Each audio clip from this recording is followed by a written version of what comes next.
How would criticism have an effect? Who knows? But Sargon of Akkad made a video called Nazis Are Bad, and as you would expect, the comment section fucking exploded, and even he himself pinned a comment saying something to the effect of, wow, it's crazy how so many Nazis are being triggered and shit like that. What I find interesting is that he needed an Ayn Rand book to know that Nazism and Nazis were bad.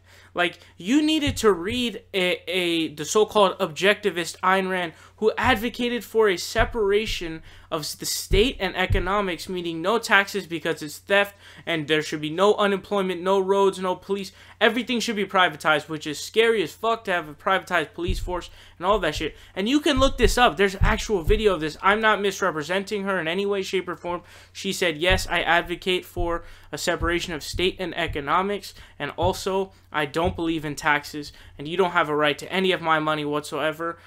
She was crazy, out of her mind. The fact that you need an Ayn Rand book to know that Nazis are bad, the people who tried to literally take over the world and colonize the world, and fucking attempted to genocide the Jews, and hated and tried killing gays, and basically doing the worst fucking things on planet Earth that you could ever think of. Racist, bigots, everything. I mean, everything just gets checkmarked. I mean, it's ridiculous. So, I thought we'd have some fun here and read some comments here from some triggered people. One of them says, quote, "The Nazis are bad because this book told me so, Sargon 2017. We have a good guys. Let's believe a civic nationalist who is reading a book wrote by a Jew."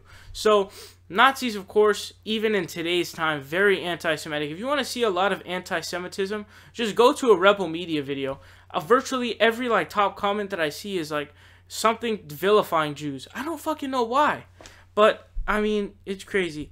So, there are some more. He says, 10 out of 10 virtues signaling from Sargoy. I don't know why they call him Sargoy. Meanwhile, he won't debate any National Socialists or refute any of their points or read any books written by National Socialists for that matter. It's easier and more kosher to read some Jews' narrative on it from the perspective of Randian objectivism that'll teach those Nazis and accept whatever bullshit comes out of that as truth. All while he treats us like he's reading a bedtime story to his children, because clearly we are irrational and he's the epitome of reason. I mean, the camera doesn't talk back, so it must be true. Pathetic. I don't know who he would be able to debate. What National Socialists are there right now who are even prominent? And nobody's going to debate somebody with a super small audience. But this sympathizing, I mean, he practically is advocating for the ideology. This dude basically is a liberal, not a literal, I almost said liberal Nazi, a literal fucking Nazi. And again, we have the anti-Semitism there. So, another one here. LMAO, the book you're reading from is written by an atheistic Zionist Jew. The worst kind. So actually, Zionism, to my understanding, Zionism in its form at that time, I wouldn't agree that it currently is anymore, but at that current time, or not at that current time, but at that time, during that era around the Holocaust, Zionism was formed as a way of, a means of literally being able to stay alive as a Jewish person, period, because you're being, you know, even in fucking communist Russia, Stalin had his pogroms that he used to kill Jews, basically, and enslave them. So, even in a communist place where there's supposed to be cultural Marxism and is supposed to be atheist, even they fucking hate Jews for some reason. And you have the Holocaust going on, and everywhere in the world, you know, fucking Argentina and all this shit. So, all of that shit is just crazy.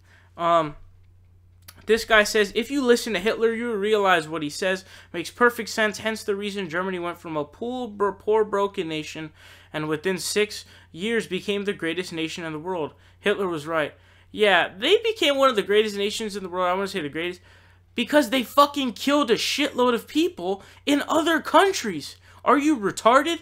How are you supposed to have a legitimate competition between countries when you literally go in and invade them and occupy them? What the fuck? These Nazis are so stupid. And then there's someone, you know, says objectivism And I don't know what the multiple parentheses thing is. If you know what that is, please let me know down below. I am, okay, here we go. Sargon of Akkad, brainwashed by filthy Jew media. Hitler literally did nothing wrong, but the Bolshevik Jews committed to worst was crime and murdered the most people in human history. Why don't you talk about that? There's very good reason Jews have been kicked out of over 100 countries. This guy is literally advocating Nazism. And he's... The one thing that this guy calls out Sargon for not hating on communism enough, I think that Sargon goes after communism far too much, as it is not prevalent in the United States of America. Okay, let's see. There's a lot of these. There are a lot of these. They were very smart, though. 128 IQ average, and all the best cars/engines came out of Nazi Germany. Let's see. There's a lot more. There's a bunch more. I mean, it says, plus Sargon of Akkad, I have a question for you. Do you know the actual reason that Hitler hated Jews? So this was just a fucking, this was just a, I don't even know, it's just a debacle. It was a complete fail. I mean, and when you read the comments, you realize just how much the alt-right and Nazis are part of his audience. And I don't know how you could sleep at night knowing that the shit that you say attracts the racist, Nazis, Aryan race bullshitters who hate the Jews for no seeming reason. So the fact that what you're saying is attracting so many of these people should fucking have tons of sirens going off everywhere, because that should not be happening. And if it does, there's something that needs to be reevaluated heavily. What's up, guys? It's Sawhill here. You guys are watching The Progressive Voice. Make sure you guys click subscribe down below. We're fighting Donald Trump tooth and nail, and we need your help.